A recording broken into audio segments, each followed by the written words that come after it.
Grabación. Bueno, en honor al tiempo, después se nos van a ir conectando más. Les quiero dar la bienvenida a esta actividad. Me presento, soy Loreto Covarrubias, soy la directora ejecutiva de posgrado de la Escuela de Psicología.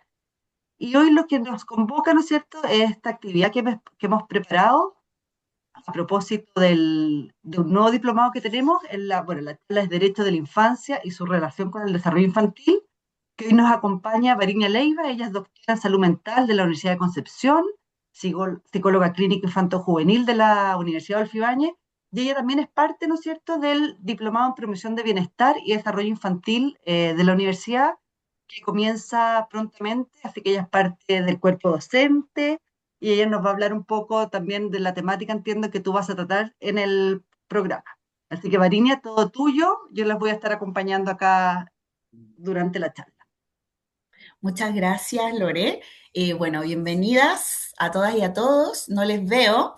Hoy día vamos a conversar un poco de cómo los derechos de la infancia se relacionan con el desarrollo infantil, particularmente con un foco en salud mental. Vamos a dar una pincelada en eso, que son los temas que yo también voy a tratar en el diplomado y que obviamente se van a profundizar y se van a detallar mucho más.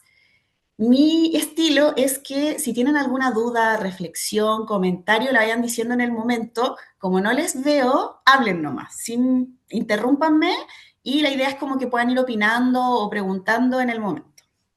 ¿Se ve bien la pantalla? Sí, todo bien. Súper. Bueno, Pero en este quería... minuto no estás compartiendo. ¿No? Ah, No. ya pensé que estaba compartiendo. Ah, qué raro. A ver. Em, ¿Ahora?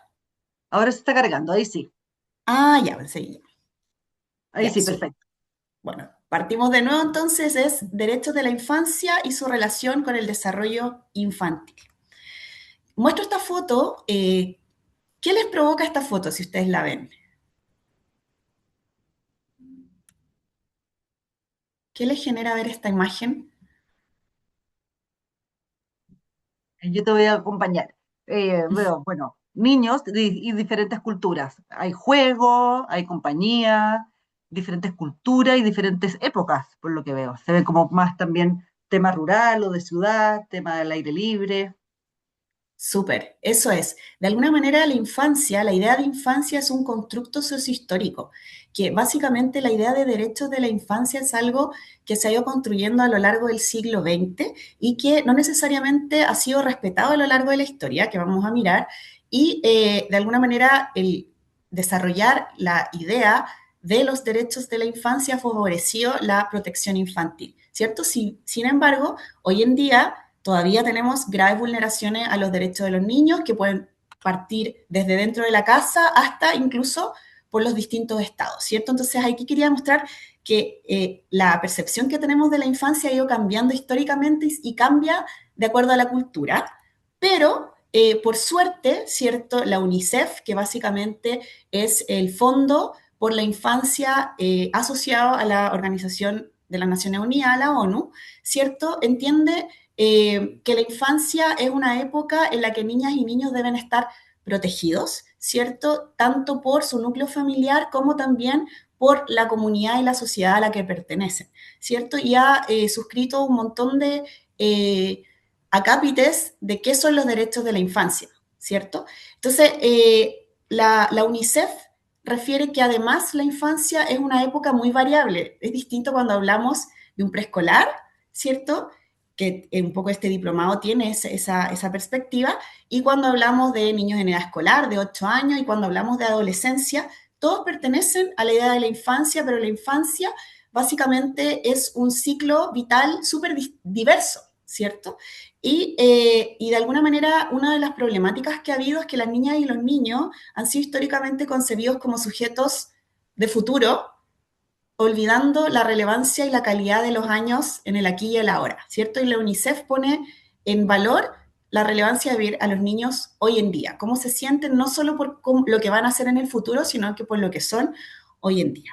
Y un hito súper relevante es la consagración de los derechos del niño, como me imagino varios de ustedes saben, es la Convención sobre los Derechos del Niño, que se establece en 1989 y en Chile adscribimos desde 1990, ¿cierto? Y eso legalmente, jurídicamente, significa que toda la legislación chilena debiese, de alguna manera, adaptarse y acoplarse a la Convención sobre los Derechos del Niño, a los distintos artículos, ¿cierto? Como el derecho a ser oído, el derecho a la identidad, el derecho a vivir en un ambiente libre de violencia, en un ambiente libre de contaminación. Hay un montón de derechos de la infancia, ¿cierto? Que la legislación y todo, en el fondo, el organismo público y privado chileno debería adaptarse a eso, ¿cierto? Sabemos, obviamente, que estamos todavía lejos de la realidad, sin embargo, igual reconociendo en Latinoamérica somos un país que está avanzado en la protección de los derechos de la infancia. Y bueno, otro avance súper importante es la ley 21.430 del 2022, que es la ley sobre garantías y protección integral de los derechos de la niñez aquí en Chile, ¿cierto? Que básicamente pone en una legislación concreta muchos de los principios de la Convención de los Derechos del Niño, recursos del Estado a la protección de la infancia y reconoce a los niños como un sujeto de derecho y no solamente como un objeto de cuidado, ¿cierto? Antes se veía a los niños como un objeto a ser protegido o a ser cuidado desde la perspectiva del mundo adulto, pero la Convención y también la ley sobre las garantías de la niñez posiciona al niño también con derechos civiles, ya de los cuales debemos respetar y garantizar. Seguir avanzando. Y bueno, todo esto, ¿qué tiene que ver con el desarrollo infantil? Particularmente que estamos hablando muy de historia, de derecho, ¿cierto? ¿Qué creen ustedes que esto puede tener que ver con el desarrollo infantil o la salud mental infantil, como desde su intuición o desde su conocimiento? Porque sé que algunas trabajan en temas de derechos de la infancia. ¿Puedo? Sí, Que en no, la medida que se conozcan estas leyes y todos los códigos en el fondo y los derechos que tienen los niños, se pueden implementar hartos programas también dirigidos principalmente a las familias y para o exactamente. sea, en la crianza, en el desarrollo, enfocado a ese nivel para que también se genere como un cambio de perspectiva en los papás, en las mamás, en los abuelos, en el fondo en la familia a la que pertenecen los niños. Súper, súper importante lo que tú dices. No veo quién eres, tu nombre. Naldi. Ya, básicamente es súper real eso, porque cuando tenemos conocimiento como sociedad sobre cuáles son los derechos que están en la Convención de los Derechos de la Infancia y además de la Ley Integral sobre la Niñez, se genera un cambio sistémico, ¿cierto? Desde cómo nos relacionamos con los niños en el día a día, en el colegio, en la casa, en los servicios de salud, y eso obviamente es un contexto de protección, ¿cierto? Cuando decimos que el derecho de un niño a no ser golpeado es un derecho, bueno, estilos de crianza que quizás normalizan el golpe físico, el castigo físico, ya no tienen lugar, ¿cierto? O cuando decimos que la opinión de un niño respecto de su propia vida o de cómo se tiene un valor, y eso está consagrado en una ley y en un principio internacional, eso genera un cambio en cómo también las familias se relacionan, las escuelas, las instituciones, y eso obviamente va generando un impacto en cómo esa niña o niño va creciendo y vive su día a día, ¿cierto? Es distinto, quizás como antes se interactuaba con las niñas y los niños, y en algunos contextos se sigue interactuando, ¿cierto?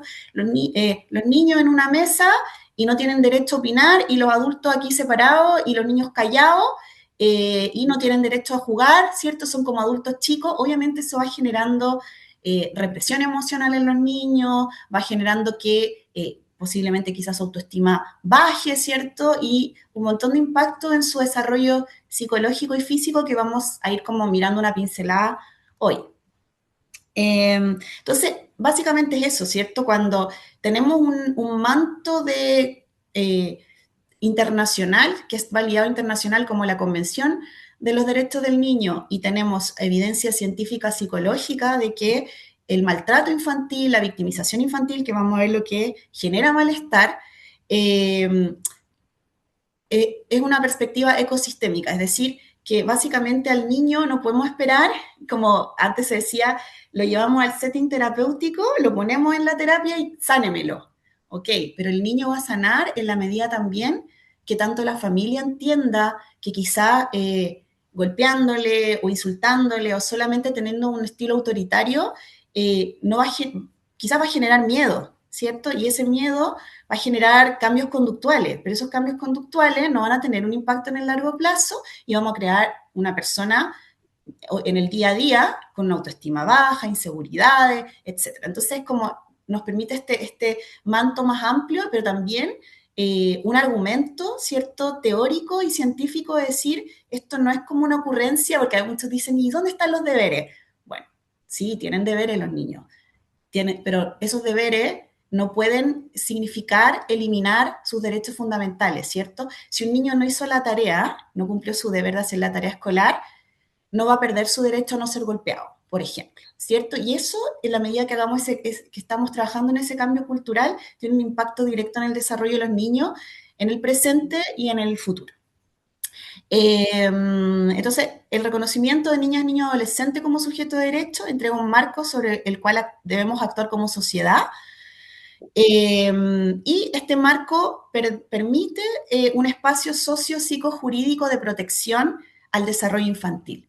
Entonces, esta protección que generan los derechos de la infancia y el respeto de los derechos de la infancia son un requisito primero para sobrevivir, ¿cierto? O sea, el derecho a la alimentación, el derecho a tener un techo, ¿cierto? El derecho a no ser golpeado, ¿cierto? El derecho, un montón de derechos que suenan súper básicos, pero que históricamente no eran reconocidos, ¿cierto? Antes a los niños se los consideraba como un mini adulto que básicamente tenía que cumplir las órdenes que les daban sus adultos. Ahí vamos a ver algunos ejemplos históricos de cómo se veían los niños antes y por qué esto no es solo discurso, los derechos de los niños, sino que realmente tienen un impacto. Entonces, de alguna manera, sin protección, sin este marco psicosocio jurídico, hay mayor probabilidad de daño, ¿cierto? De maltrato, de victimización, y todo eso hay muchísima evidencia científica y quienes hemos trabajado directamente con niñas y niños vulnerados, y yo sé que aquí hay personas que trabajan con niñas y niños vulnerados conectados, sabemos y vemos, hemos visto en la práctica ese daño psicológico integral y profundo que genera el maltrato infantil. Creo que estoy cambiando. Ahí sí. Ya. Bueno, un poquito de marco teórico, ¿cierto? Hay dos miradas importantes respecto del maltrato y la victimización infantil. No voy a profundizar en eso, pero imagino que algunos de ustedes lo conocen, ¿cierto? Jorge Barudi es un psiquiatra y terapeuta chileno que ha trabajado mucho en la idea del maltrato infantil y lo define como cualquier forma de trato negligente, es decir, descuidos en los cuidados de los niños, ¿cierto? Dejarle de dar su alimento, ignorarlo emocionalmente, ¿cierto? Como se le llama maltrato pasivo o violencia por omisión, la negligencia. Y ya el maltrato físico o psicológico directo, ¿cierto? Que es los insultos, ¿cierto? En el nivel emocional, el abuso sexual es una forma de maltrato y, bueno, la violencia, el maltrato físico también, ¿cierto? Todas estas formas de maltrato dañan la integridad y el desarrollo biopsicosocial de niñas y niños. Y bueno, Barudi también ha investigado bastante la resiliencia infantil y esa resiliencia infantil no puede ser entendida sin un mundo adulto que acompañe la sanación de la niña o el niño que ha sufrido victimización. O sea, podemos tener una niña o un niño, no sé, biológicamente con mucha inteligencia, nivel cognitivo, mucha potencialidad, pero si no hay un contexto que favorezca ese desarrollo, esa niña o niño puede ver significativamente mermado su bienestar en el presente y en el futuro. Y bueno, David Finkelhor, que es un sociólogo estadounidense, es el primero que desarrolló la teoría de la victimología del desarrollo y básicamente la victimización infantil, Finkelhor la define como cualquier forma de violencia física, psicológica, estructural o individual en contra de niñas y niños, y hay algunas que pueden ser constitutivas de delito, por ejemplo, el abuso sexual, el maltrato físico, y hay otras que no, como puede ser, por ejemplo, el bullying, ¿cierto? O la violencia entre pares. Hay ciertos bullying que sí pueden llegar a ser un delito, pero digamos el bullying tradicional, por decirlo así. Entonces él ha investigado Finkelhor principalmente como cuál es la magnitud de esta problemática, que la vamos a ir viendo. Nos ha ayudado a ir midiendo cuánta victimización contra los niños hay y qué tipos de victimización hay. ¿Alguna duda, comentario hasta el momento? Si voy muy rápido, me dicen nomás. Está todo súper claro, al menos desde mi Ya, perspectiva. súper. Hay una cosa. Súper bien ahí como bien. Ajá. Me llegó un WhatsApp de alguien que se quiere conectar, pero dice que no le ha llegado ningún link de invitación. Lore, no sé. ¿Qué le digo? Te mando el link a tu WhatsApp, Ya, mándamelo a mi WhatsApp y yo se lo mando. ya, sí, porque le tiene que haber llegado, pero te lo mando. Ya, Dale, mientras lo busco, te ya, lo... sí. Bueno, entonces quiero hablar de algunas cifras de violencia contra la infancia que han hecho investigaciones súper serias. Entonces, bueno, según datos, ahí están algunas referencias. Uno de cada dos niñas y niños ha experimentado alguna forma de violencia en el mundo, ¿cierto? Voy a reenviarlo. Ahí está. Ya. El 50% de niñas y niños, ¿cierto? En el mundo ha experimentado alguna forma de violencia durante el año, ¿cierto? Como yo les decía, puede ser constitutiva de delito o no. Entonces, concretamente, alrededor de 1 millón de niños y niñas en todo el mundo han experimentado alguna forma de violencia. Muchos niños, ¿cierto? Y obviamente sabemos que esto varía entre países, ¿cierto? 1 de cada 2 niños y niñas de 2 a 17 años ha sufrido alguna forma de violencia física, psicológica o sexual. 1 de cada 5 niños ha experimentado violencia sexual o abuso sexual, que pueden ser desde tocaciones hasta distintas formas de violación. Bueno, en el diplomado yo les puedo mostrar datos y estudios mucho más que puedan ustedes profundizar en estos datos que están súper documentados. Y bueno, un nuevo tema, ¿cierto?, que ha ido saliendo es el ciberacoso, la violencia online y también una gran problemática que está surgiendo ahora en la victimización infantil es el acceso cada vez más temprano de niñas y niños, incluso en edad escolar, al consumo de porno.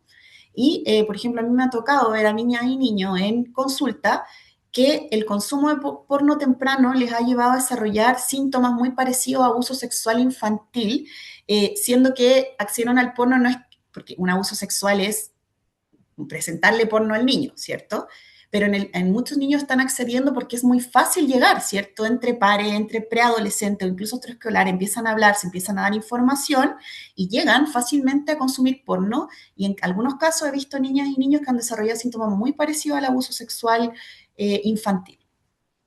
Y bueno, lamentablemente hay muchas niñas y niños que viven en contextos de inequidad, de pobreza y de guerra, y que eso es una grave vulneración a sus derechos básicos.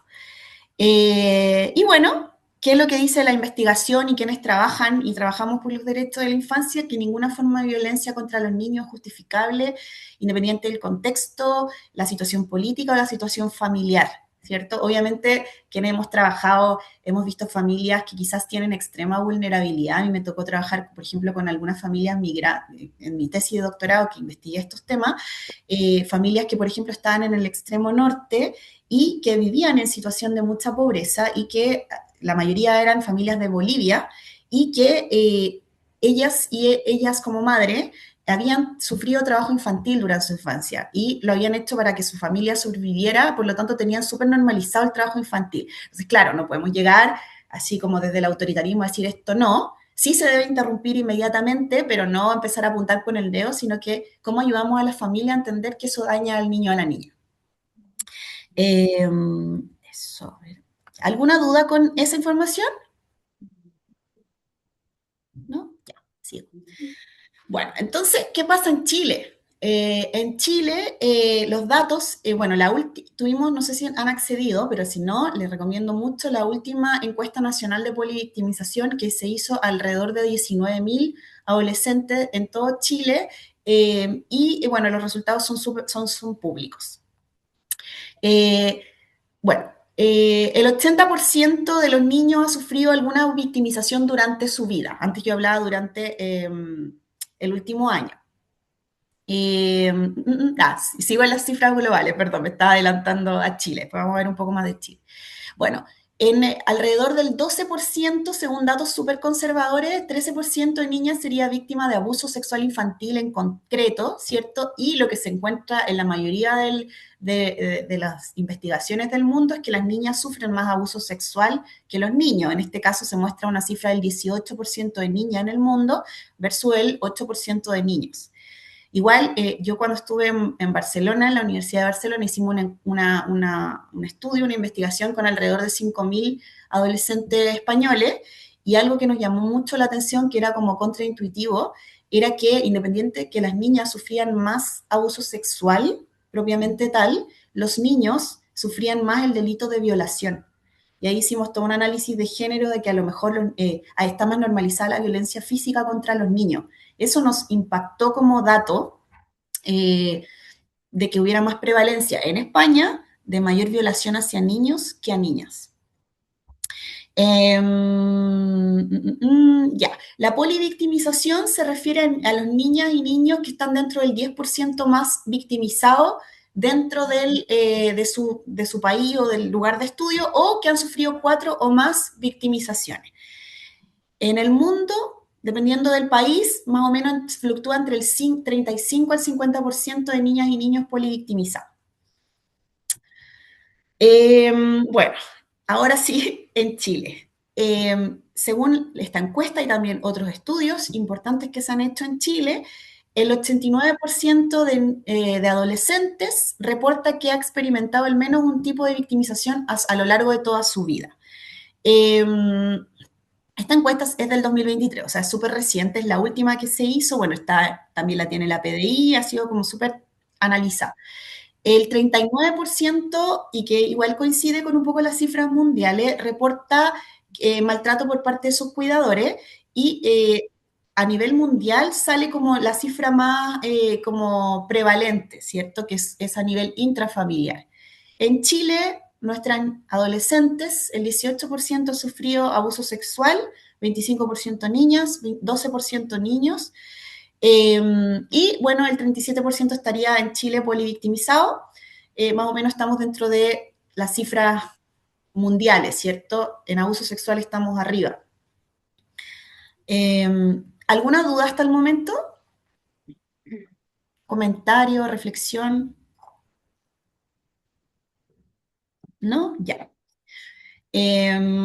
Bueno, y esto que tiene que ver con la salud mental infantil, y antes de yo quizás como decirles, ¿cómo se imaginan que todos estos datos, que los voy a volver a poner en Chile, quizás volvamos a Chile, qué piensan que pasa con el desarrollo de las niñas y niños en Chile y cómo esto puede impactar en su bienestar o no? Un comentario, Naldi por acá. Ajá.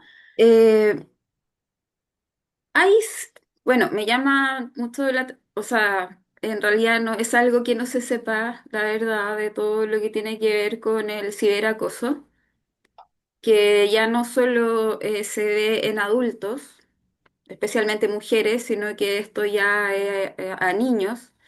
El tema es si existen ciertos programas o uno, no sé, yo como amiga, por ejemplo, no soy Ujú, mamá, eh, ¿cómo podría yo quizás ayudar o transmitir a través de, mira, amiga o conocida o persona? Revisa esto, te enojo con respecto a las páginas, porque todo ahora es por internet. Está la ujú, IA, las tareas se hacen por internet, los niños aprenden desde chicos a usar el teléfono, se manejan mucho mejor que un adulto. Entonces, no sé si hay como programas así o algún tipo de información, folleto público al que se le pueda traspasar a los padres, Ujú, madres, abuelos, abuelas, tíos, tías, dependiendo, bueno, del grupo familiar, para que sepan, para que estén así al tanto, como ojo, porque ujú, uno no sabe, o sea, ujú. No recuerdo tu nombre porque no te veo, pero no, tú tienes vínculo cotidiano con la infancia o trabajas con la infancia, porque hay yo dos maneras. soy, Ujú, mm, soy psicopedagoga de profesión. ujú, Y tengo un magíster en mediación familiar y bueno, ahora estoy con licencia médica, por eso también ujú. metiéndome a hartos cursos y todo. Y trabajo hace 11 años en el sistema licitado de mediación familiar, llevo 3 licitaciones. Ya, súper. Bueno, yo creo que se pueden y deben hacer distintas cosas, ¿cierto? Primero, creo que el rol que tenemos los profesionales que trabajamos con infancia es primero psicoeducar y socioeducar de qué es una vulneración, qué es una victimización y el impacto que genera, ¿cierto? Y de alguna manera cuando la reconocemos, y eso también lo vamos a ir como mirando también en el diplomado, dónde denunciamos, dónde se pone la alerta, ¿cierto? Hay procedimientos, ¿cierto?, que se deben hacer cuando se identifica una vulneración constitutiva de delito y también cuando no hay estrategias de contención y de acompañamiento y de trabajo familiar. Eso como ya a nivel más profesional. Y Mm. también, bueno, tú preguntabas por recursos, por ejemplo. Sí, hay, Claro, bueno, recursos, más que nada. este fenómeno de el, el consumo problemático de Internet, de la digitalización en Mm. niñas y niños es más o menos reciente, ¿cierto? Ahora las niñas y niños están expuestos a chatbots que pueden inducir conductas sexuales de riesgo, conductas autolesivas, ¿cierto? Acceso a porno y también un fenómeno que se está viendo bastante en la clínica y con quienes trabajamos con infancia es que, por ejemplo, agresores, pedrastras sexuales, se meten, por ejemplo, a los juegos de Roblox y se hacen pasar por niñas y niños, les piden fotos, les mandan, no sé, la carita del filtro de Snapchat con un conejito, como aparentemente conversaciones bien inocentes y finalmente son pedrastras sexuales. ¿Qué se hace con eso? Primero es súper importante a nivel escolar, ¿cierto? La educación de la digitalización. No podemos tapar el sol con un dedo. La tecnología llegó para quedarse en las niñas y los niños cada vez más temprano.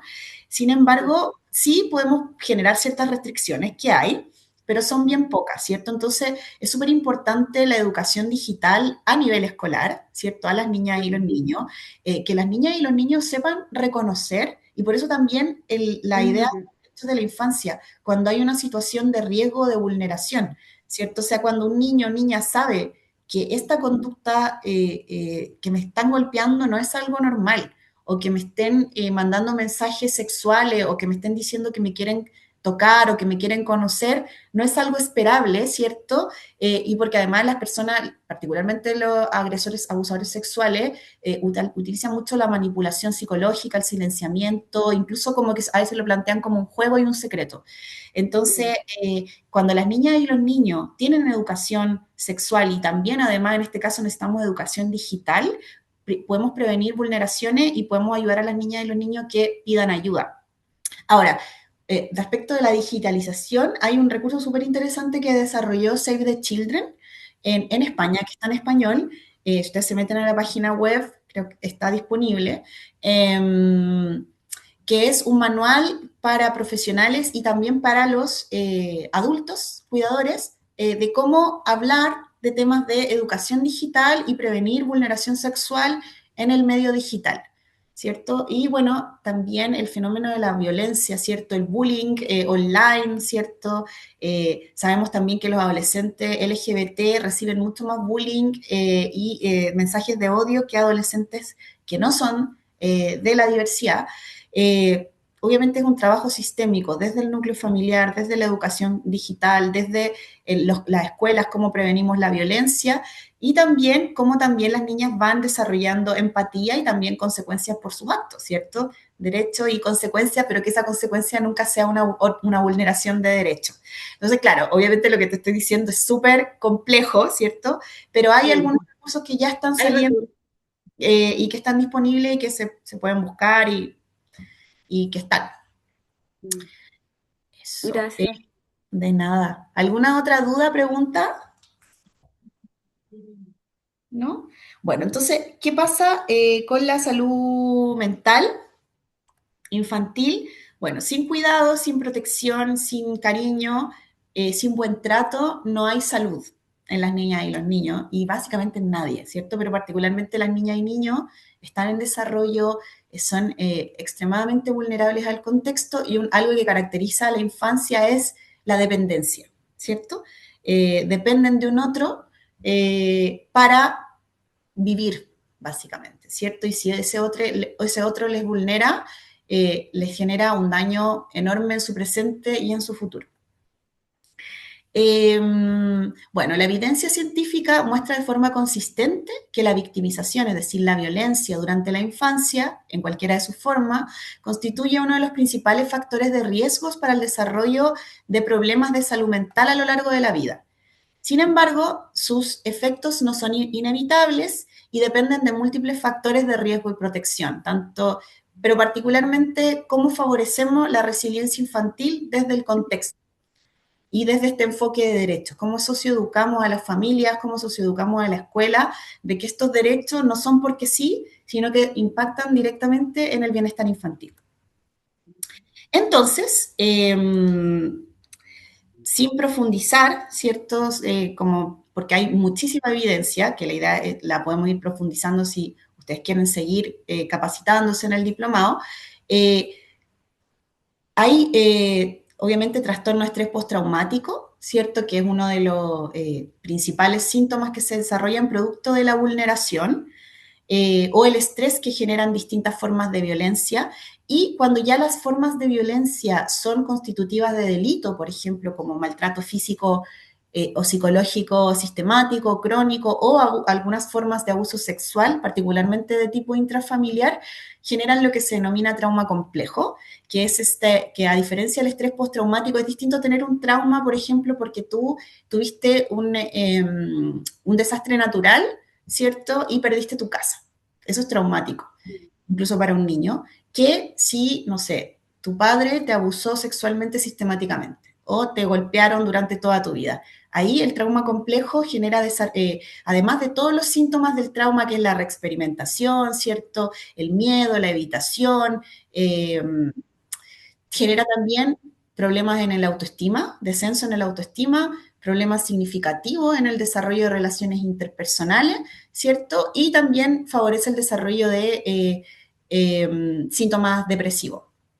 Entonces, el trauma complejo es algo que en psicología, quienes hacíamos clínica, veníamos hablando de hace muchos años como un concepto distinto al trastorno de estrés postraumático que salía en el DCM.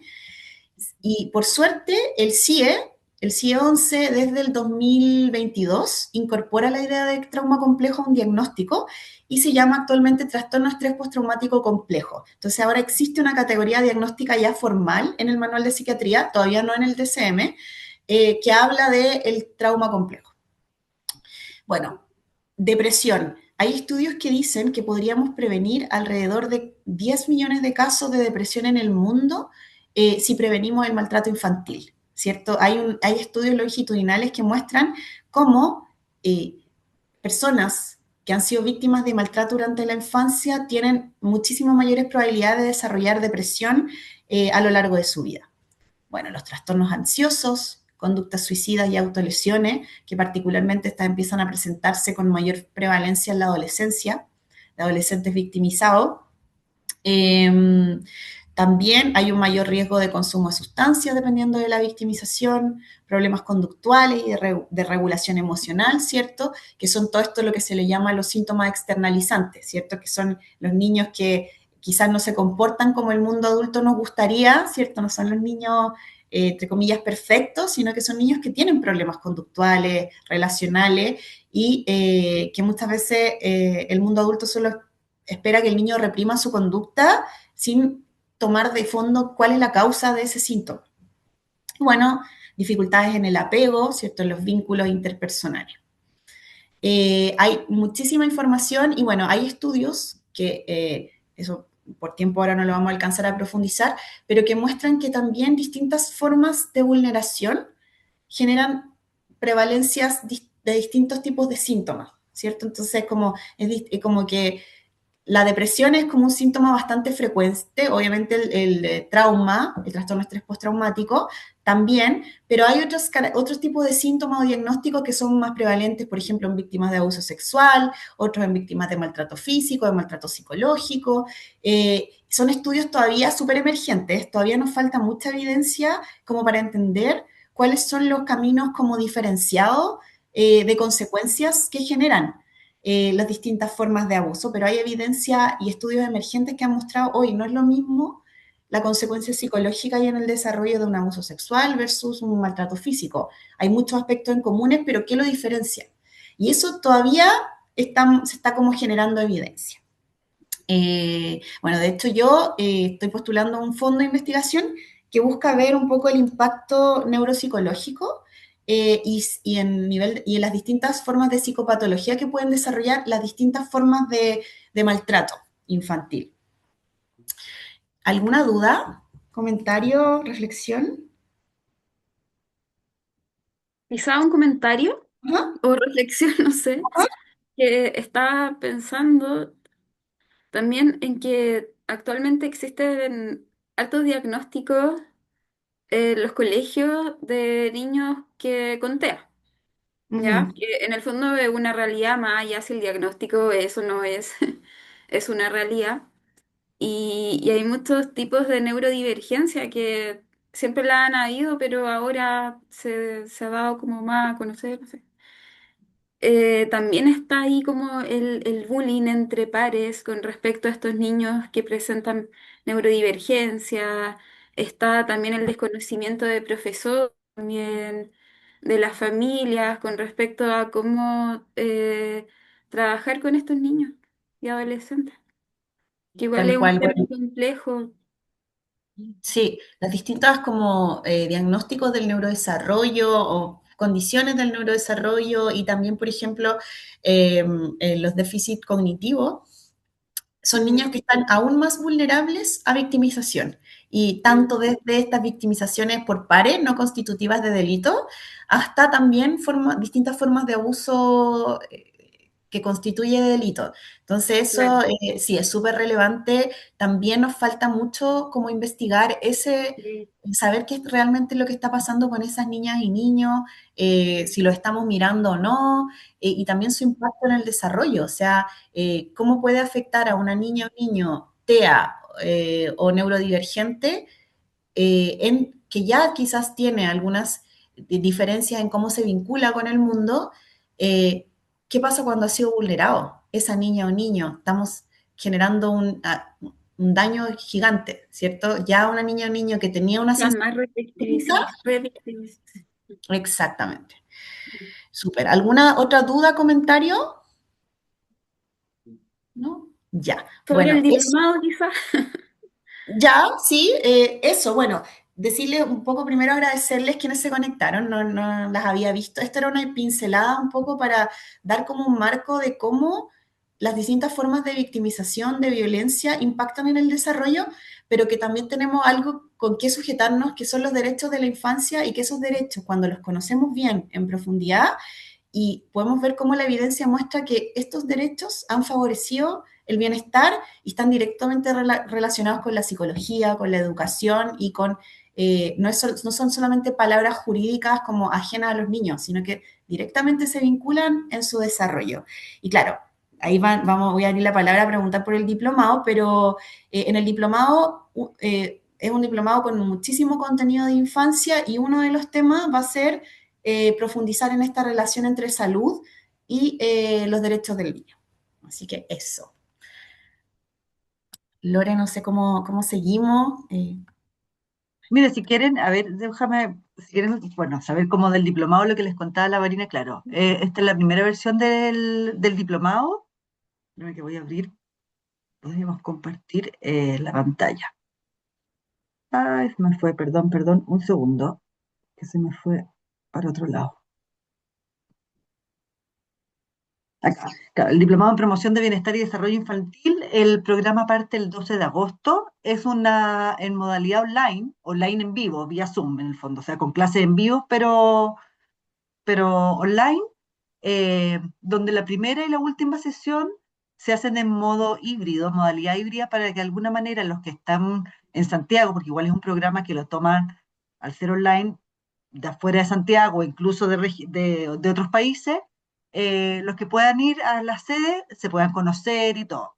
No se pierde la experiencia los que están en sus casas o en sus oficinas.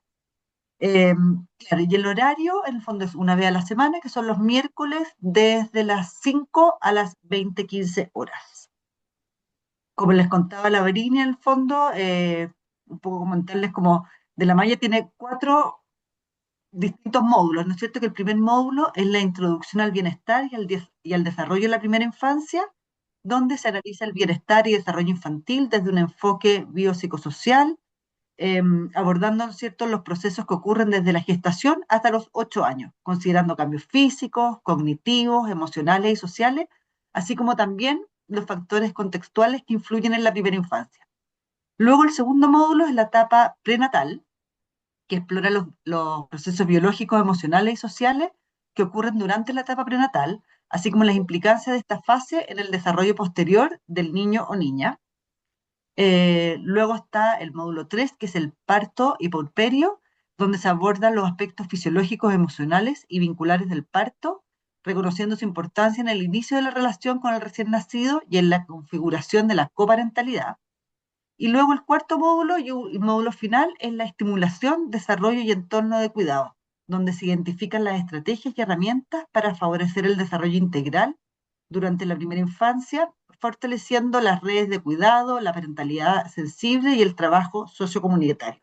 Es un poco en grandes rasgos, les resumí lo que son los 4 módulos, ¿no es cierto?, del diplomado. Igual en el chat les dejé el link del programa por si quieren ver más, comentarle que esto lo dirige, ¿no es cierto? El programa lo dirige la Josefina Escobar, bueno, está dentro también, dentro de los profesores está la Varinia, que la tenemos hoy día acá, María Isabel Miranda, Carolina Parezo, Teresa Roper y Fernando Ristagle. Y además este programa está dentro de ANIDA, ¿no es cierto? ANIDA es la Unidad de Parentalidad y Cuidados de Infancia que tenemos dentro de la Escuela de Psicología, donde tiene esta unidad, ¿no es cierto? Hacen investigaciones, formación e intervención con impacto social y base científica en todo lo relacionado a los temas parentales y de cuidado de infancia.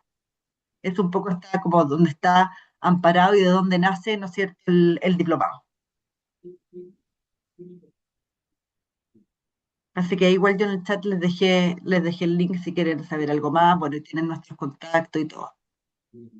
Así que no sé si alguien más tiene alguna pregunta, alguna duda. O Varinia, si quieres comentar algo más del programa, tú que eres docente.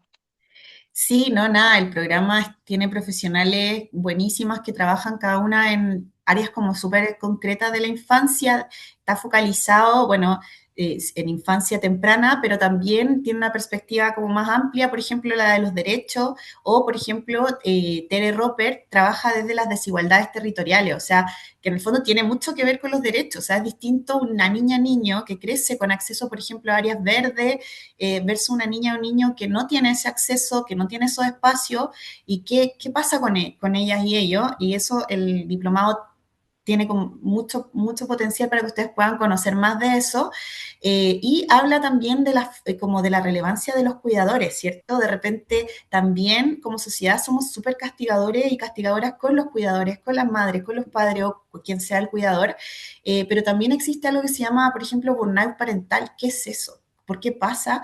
¿Y que solo vamos a castigar a los adultos o vamos a entender de dónde nace ese agotamiento parental? Que de repente es como tabú hablarlo, como que yo que trabajé en programas de infancia, claro, somos súper estrictos con los adultos porque en el fondo primero el niño, obviamente, pero ¿cómo ayudamos a ese adulto? ¿Cómo lo acompañamos y entendemos que también puede estar agotado o agotada? Todos esos temas se ven en profundidad.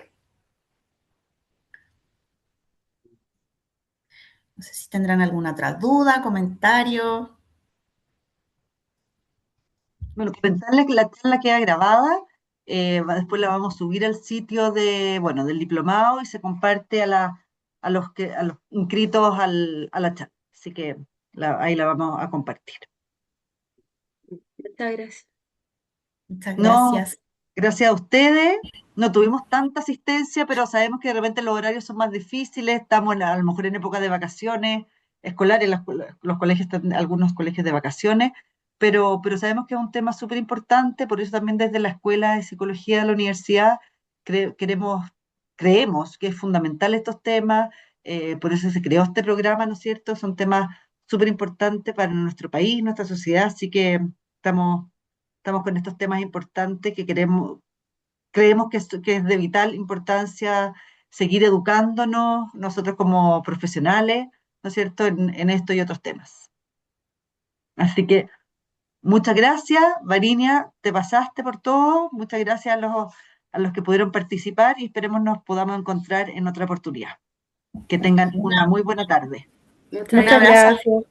Gracias Bueno, a si ustedes. conocen a quien pueda interesarle, además de ustedes, si les interesa, compartan la información. ¿El diplomado cuándo parte, Loret? Lo dijiste, pero En agosto, déjame confirmar la fecha, el 12 de agosto, el 12 de miércoles agosto. 12 de agosto. Si pueden difundirlo entre colegas, compañeros y todo que les pudiera interesar, buenísimo. Así es. Muchas gracias, Variña. Gracias, Hasta un luego, abrazo. gracias. Que estén Chao, bien. chao. Chao, chao. Chao.